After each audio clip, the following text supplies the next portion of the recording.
Welcome back, guys. We're back at it again with another Magic Legends build. So, I stumbled upon this one when I was trying to make a goblin-focused deck in this game. Because goblins are awesome, everyone knows it. And I stumbled upon a really weird interaction that turned out to be awesome. So let me go through it with you guys. Into the library. The main core things is that we're trying to revive the Goblin Bombardment. Now, not this Goblin Bombardment, which is mediocre, but I'm talking about the original TCG Goblin Bombardment, where you're just exploding things infinitely. And that centers around Goblin Offensive and Fuming Onslaught. Now, let's go into that real quick. Goblin Offensive summons X, so depending on how much mana you put into it, you get one Goblin. Now it caps at 10, so at most you can put in 10, you can get 10 goblins from it. Fuming Onslaught, for 36 seconds, at least in this case, creature spells cost 25% as much. So not 25% less, they're costing 25% of what they would normally cost. They gain greater swiftness and greater haste when they enter the battlefield, and the last little caveat of this is that they are sacrificed at the end of 15 seconds. So, we have to make good use of them for the 15 seconds that your 10 goblins are on the board. You're going to throw in your Goblin War Chief, and if you're throwing in Goblin War Chief, you might as well throw in the last other goblin I had. I also threw in Mark of Immolation. For 42 seconds, whenever a creature you control dies, that creature deals 200% of its damage to nearby foes. These guys aren't going to stay on the board long, so when they die, they blow up.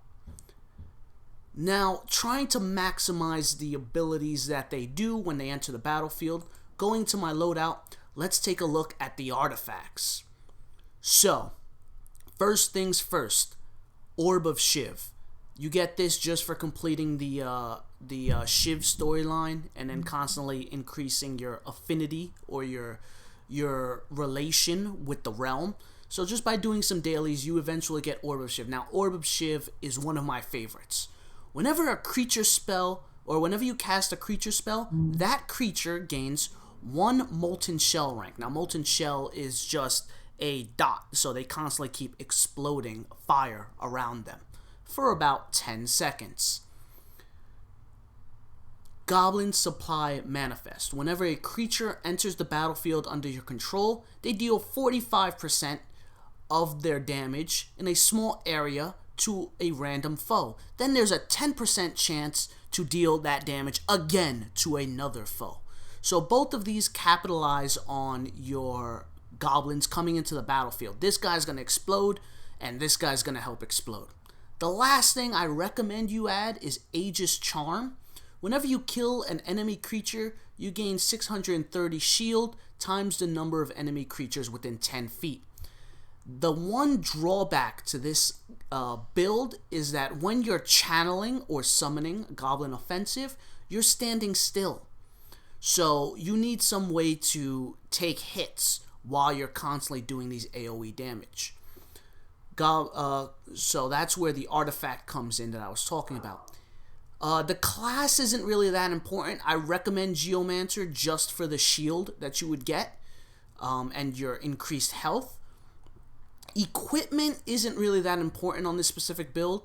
I don't have anything on that would really boost this too much. But for traits, if you can get it, Necrotic Burst. Whenever a creature you control dies, it deals 200% of its damage in a dot to foes over 5 seconds. Once again, maximizing the goblins into the battlefield. The last little things I want to add before I show you the gameplay. You want to try to have your Goblin War Chief on the battlefield before you activate Fuming Assault and Goblin Offensive. Because him just passively being on the field makes all your goblins stronger. So when they enter the battlefield, they'll be stronger and it'll trigger all the other effects, dealing more damage. Ideally, if you have rampant growth, it's not required in the build, But if you have rampant growth and you activate it, this will last for its full duration. 36 seconds you'll be channeling Goblin Offensive. I don't usually have rampant growth in my hand, but if I ever get the dream of just these 3 spells, then I'm going infinite until I'm done summoning goblins or everything's dead. Now without further ado, let's get to the gameplay and show off what we can do. Alrighty, so we are back. I'm here confronting Josu Vest just because this is the best place to just get infinite numbers of creatures chasing after you. I have the Dream in my hand, I have Rampant Growth, Goblin War Chief, Fuming Onslaught, and then Goblin Offensive. Let's check it out. So I'm going to start by popping Goblin War Chief. Notice when he enters the battlefield, he starts exploding, and he launched a barrel over his head that hit something when he entered. Pretty cool.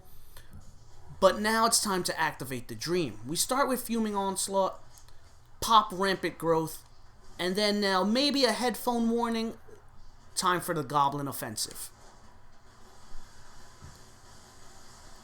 So notice my mana not going anywhere. I'm literally holding down a button and just summoning infinite number of goblins. Like I said earlier, it caps at 10, but you're still summoning more and taking the place of others. The enter the battlefield effects are triggering constantly, the AoEs as well as the bombs that come off the goblins thanks to the shipping manifest. Now I'm all out of mana right now. I've stopped summoning. My goblins are still blowing up. They're going to start killing themselves soon. But as they die, they start exploding around them. Excellent build, super fun to do, and it really doesn't cost too many spells. The spells are actually pretty easy to find once you play the game a few times. So that's all I got for this build. Thank you. Have a great day.